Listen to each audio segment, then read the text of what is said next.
হয়েছে নমরুদ, ঠিক কিনা? হযরতে মুসা নবী যখন ইসলামের দাওয়াত দেয়, বাধা দিয়েছিল কে?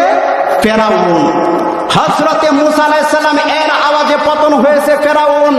আল্লাহর পয়গম্বর বিশ্ব নবী যখন কালেমার দাওয়াত দেয়, ইসলামের দাওয়াত দেয়, আবু জাহেল, উতবা, সাইবা বাধা দিয়েছিল। বিশ্ব নবীর আওয়াজে সকলেই পতন হয়েছে। কথা বলেন ঠিক কিনা? শাহজালাল রাহমাতুল্লাহি আলাইহি এর আওয়াজে পতন হয়েছে গৌর গোবিন্দ।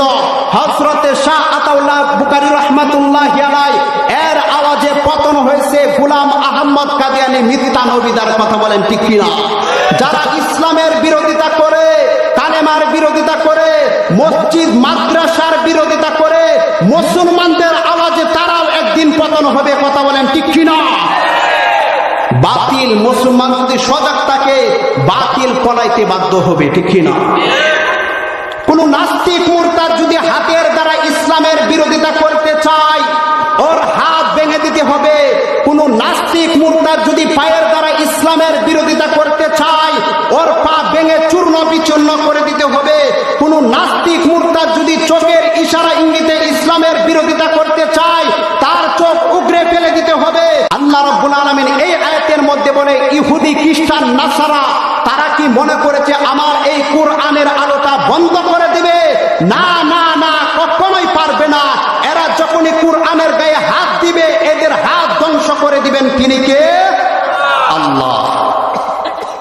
এই জন্য ইমাম মাহদী যখন চলে আসবে আর বসে থাকা যাবে না।